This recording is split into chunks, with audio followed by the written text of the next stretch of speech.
What's up, everybody? In this video, we're going to go over Medieval Empires, the Carl Moon's new play-to-earn project, which is releasing their TGE in 3 days. So we're going to share what I think about this. Is it a good investment? Is it a scam? And all that great stuff. I think, first of all, we should jump into the Carl Moon's history, because when you're investing in projects, you're investing in people, in teams, and it's also important to know who's behind this. So first of all, I found them on BYBIT Launchpad, and of course it's all over social media. You want to take a look at his last project, which was Casta. This is on BYBIT. You see that scam pump to $2. Could have been market makers. It could have been the team Casta behind this. You usually see this on the TGE date, where you see an explosion in price and then it comes down pretty quick. But with Casta, it has been in a downtrend since the day it came out. 95% down on this chart, and for a better visualization, you have 97% down from the top right here to the current price. And it may look like it's bottoming in finally, but it could still drop another 99%.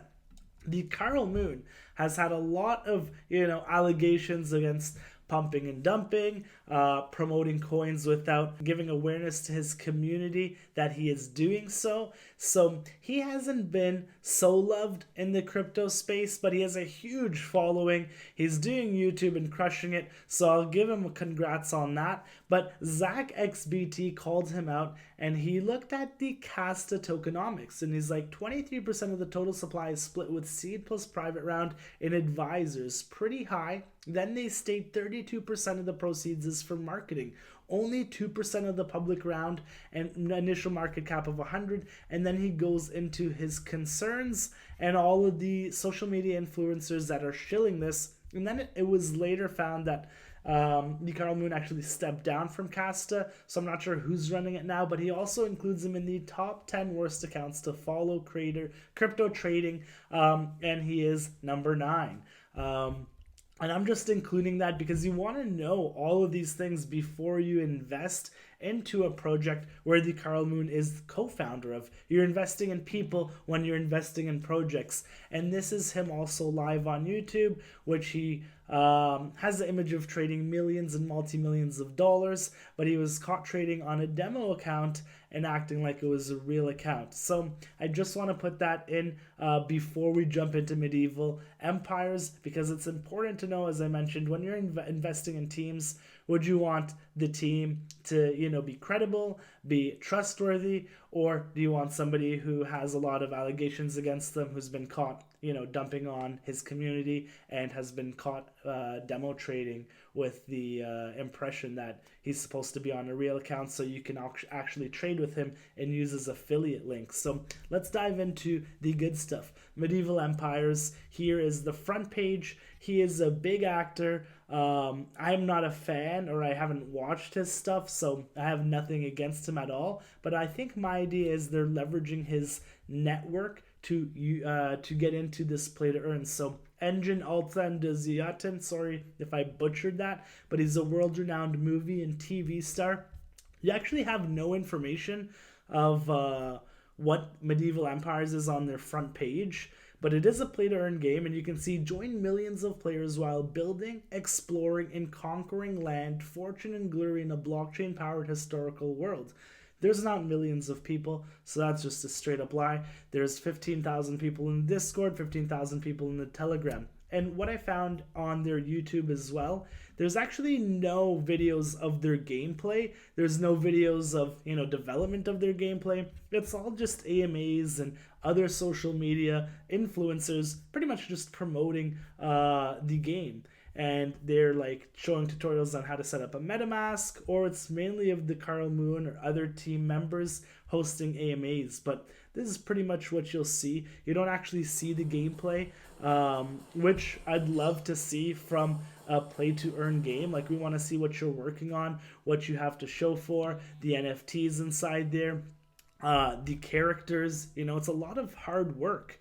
So if we move forward, it is a play and own gameplay. You build, conquer, and prosper lands of endless opportunity and physical and digital NFTs with utility. If we just jump to the white paper right here, we're going to touch on tokenomics and we're going to touch on the land sale. I found some weird activity on the land sale, and there's low activity. There's not much buys and sells happening, but to give you an overview, Medieval Empires is set in the late 13th century, right at the dawn of the fabled Ottoman Empire. In the game, one of the heroes, Ertugrul Ghazi, will face off against the future King Edward I, aka Edward Longshanks, aka Hammer of the Scots, who is expanding a successful Ninth Crusade across Europe in the Holy Land.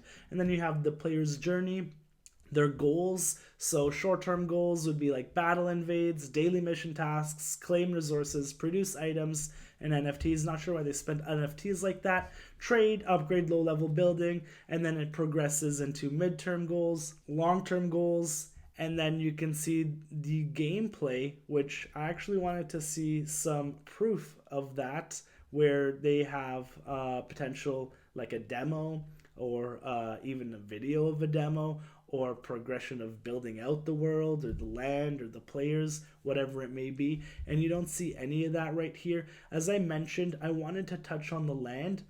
And because that was very important for me, if they have a community land sale right now, if we go back to their front page, you click on the land sale, it takes you actually to Opensea. But there's no info on how much it cost, how much were the original mint price, how they were distributed. It just gives you some tiers. You can see the different types of like land, tiers, pricing. But if we go down to their tiers, they'll show you like what the different lands can do. So time boost, production boost, unlock decorations, unlock units, the different types of tiers. There's tier 1, tier 2, tier 3, tier 4, tier 5, and they will be priced in the tiers. So tier 1 being the cheapest and tier 5 being the most expensive. But nowhere here does it have the price. And in the white paper as well, I couldn't find the price.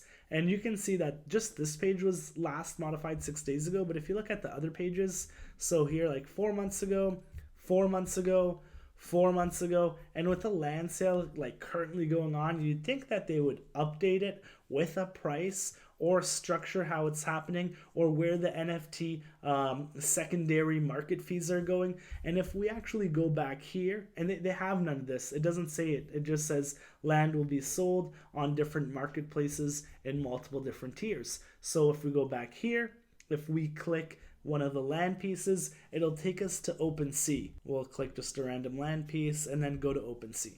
So if we go to Opensea, we can see that the floor is 1.1 ETH, which is impressive off the bat.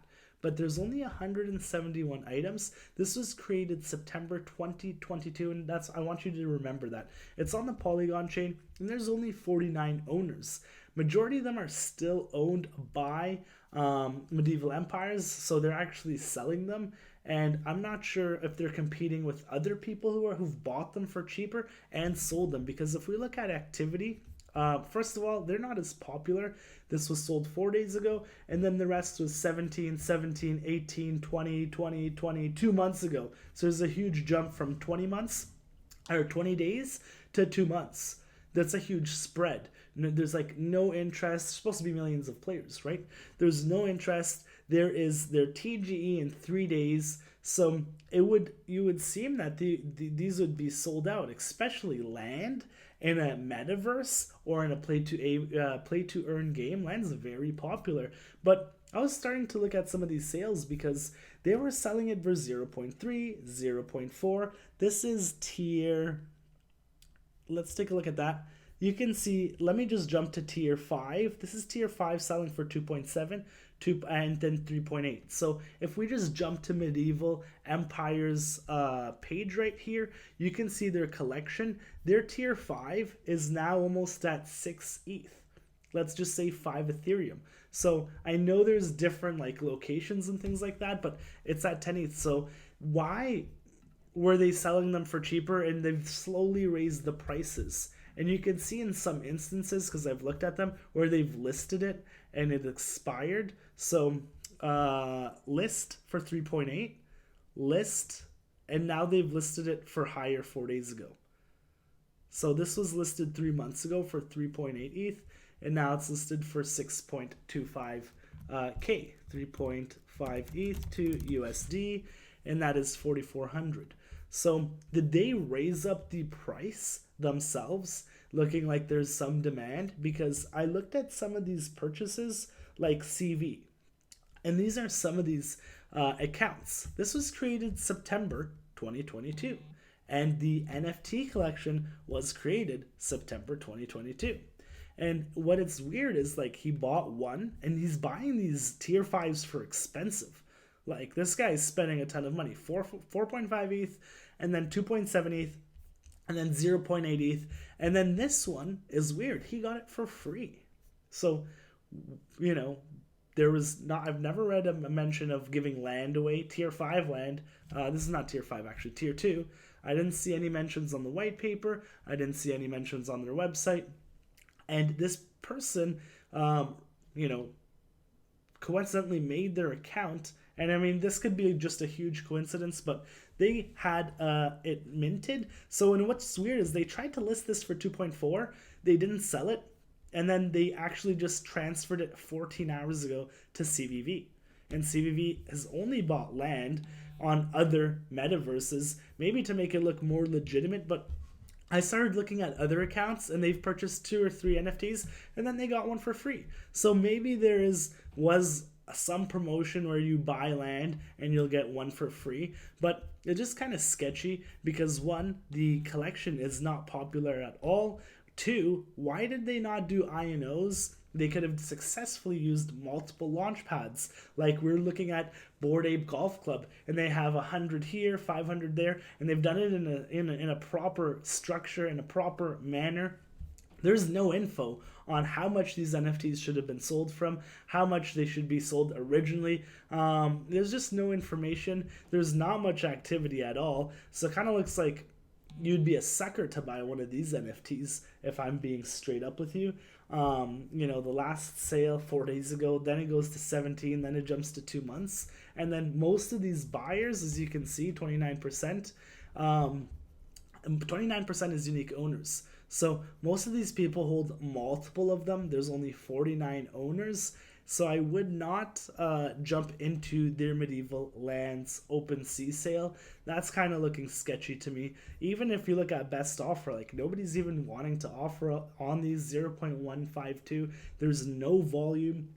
There's like no marketing. There's no information. And essentially you need this land to play the game. So it doesn't look too promising as of yet. If we jump to the tokenomics, and this was very important for Casta because a lot of people were shitting on the Casta tokenomics, and this says the flawless and strong tokenomics design of our game is one of the core strengths, and we're going to jump into that. But before we do so, I think we need to go look at the roadmap so we can take a look at what's to come, and then we can use that with the tokenomics. So let's zoom in here. Okay, so if we take a look at Q2 in 2022, you have the website and pitch deck, you have the story trailer, the white paper, and social media, so pretty much inception, that's the start.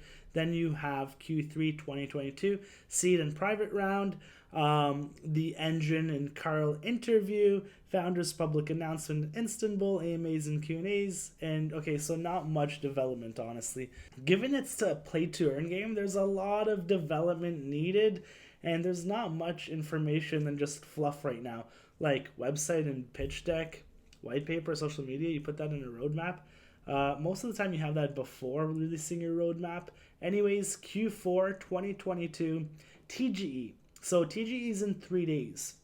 You have community events and cinematic trailer. And you need to take in consideration, I think this is the biggest thing.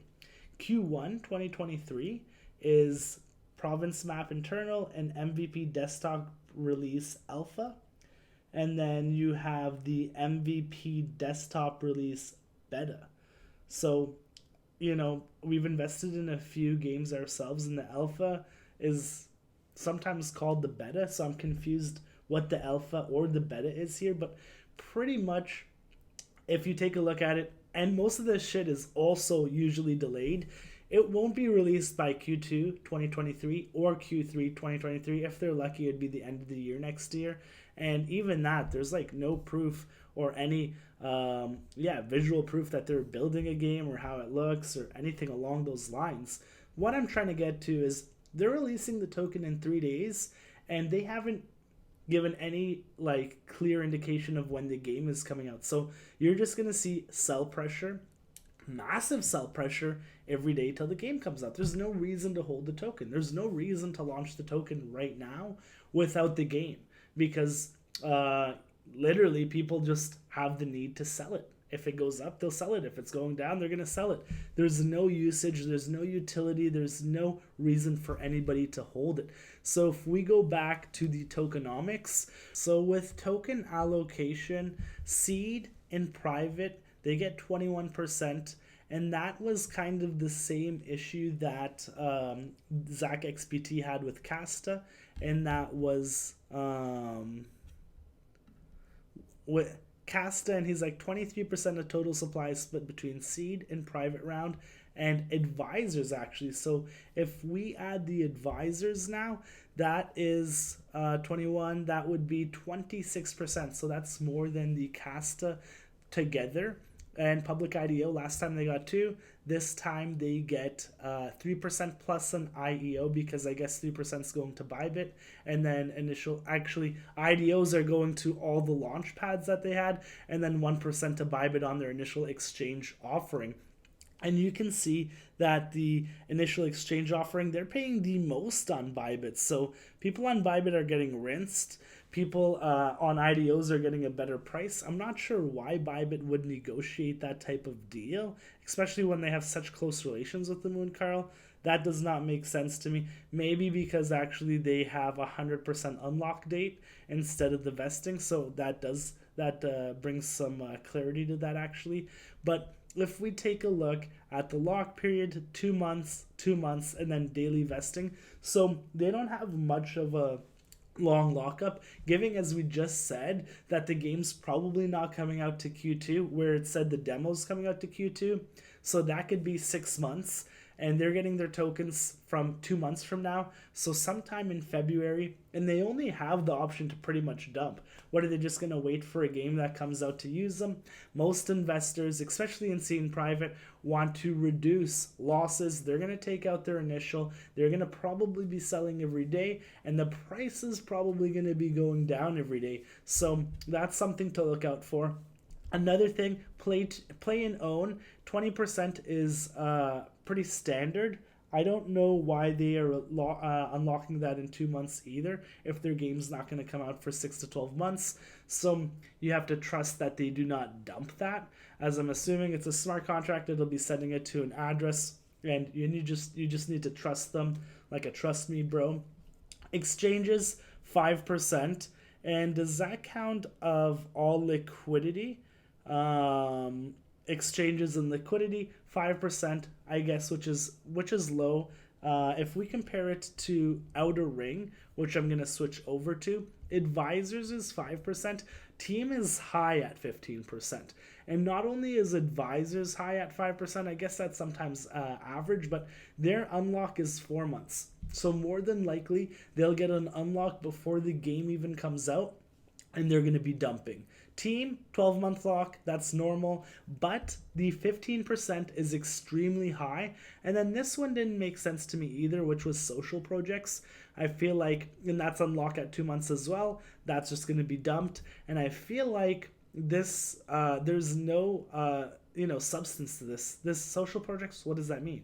That would be under treasury. That would be under development, operations, marketing, airdrops, or are these social projects more of advisors? But if you're paying a project to promote you, that falls under marketing. If you're giving a project tokens like an airdrop, that would fall under airdrop. So I think this was just added here, 1%, social projects, let's give it a small lockup period, 2 months. Doesn't make sense to me. That should be in, they made a whole category for it, given it 1%. Not sure, they haven't explained it either. So I'm not sure where that would be going or what's that meant for. If we take a look at their team as well, and actually I'll go to Outer Ring here quickly, you can compare seed and private sale 30%, IDO 4%, Angel 3%, liquidity was 10%. With the tokenomics here, you had it at 5% for liquidity or exchanges. I'm assuming it's the same thing for here. Outer Ring, you gave advisors 5% instead of 15%. And then this was the largest one. Actually, advisors was the same, 5%, 5%. The team got 2%. They believe in their product. They're not going to be dumping on everybody. And if we look at the team as well, they have a 3-year lock. This team only has a 12-month lock.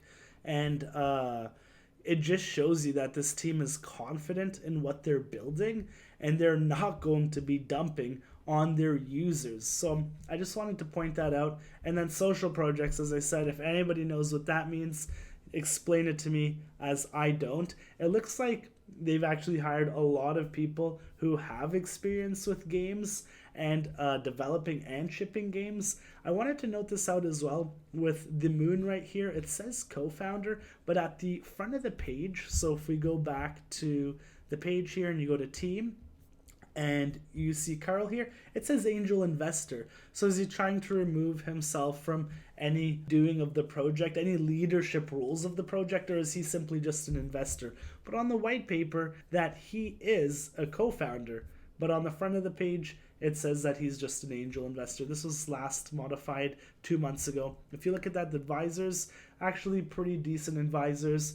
CMO, former CFO Alluvium, and crypto game advisor, a jewelry designer, professor from Harvard with a lot of history for the game specifically, advisor of a managing director of Admireda Capital, and then former CEO of Decentralized Advisor, and then crypto game advisor, commercial office, Lockwood Publishing, and so on. So I mean, they're doing a great job of building a story. They've used an actor, a famous actor. They have some decent advisors. They hired a lot of the people who are in game development to ship it. But I just haven't seen anything to convince me that this will stick around, especially we're in a bear market. And given that majority of these play-to-earn games, they've just shot down to the floor and even less. These metaverse projects haven't done well. So with somebody with this history of literally just pumping and dumping and then dumping on their community, and if you take a look at the Opensea, like as soon as I saw this, a lot of like red flags went up, like special offer. Why were they selling at 0.2, 0.3, 0.4 months ago, and now they're selling at 3 to 4x after some random buyers purchased them, and those accounts were, coincidentally made as well in September 22. Now the floor price has raised, and they have raised as well. So you can see here, sale. Okay, this is somebody who's actually selling it for floor. Let's see how long he's listed it. 16 days ago for 1.1. This guy's been trying to list it for a month. This guy's been trying to list it for 3 months, 2 months, and he can't even sell it 3 months ago. As soon as he bought it for 0.338, he's listed it for 3 months, 2 months, and it's went from like 0.6 ETH to 1.5 to 0.7 to 1.1 to 0.8 to 1.1. He hasn't been able to sell it. This guy's floor. There's no activity. And whatever is being bought is potentially coming from the Medieval's Empire team. And I hate to say it, but if this can save 1 or 2 people, because TGE is in the next 3 days, they have a bunch of launch pads as well. They're doing a ton of IDOs. If I can see where it's going down, I think on the token launch right here. How can I miss that? 3 days, and you can see all of the IDOs right here. So pools, bin starter, trust pad, and then BYBIT. I think we need to reach out to these launch pads and BYBIT to see what they saw in this. Why are they giving this a platform? Do they have more information that we don't? Especially the Opensea, the NFT structure blew my mind. There's no info on the sell prices, on the distribution, on the resale prices. How are they pricing them? Just let's try listing it for 2 ETH now. People are buying them. Let's raise these for 3 ETH. there's no information whatsoever. If you have anything, you can shed some light. Post it in the comments. If you want us to review any project, also share those in the comments. Make sure to hit that subscribe button, and I'll see you guys tomorrow.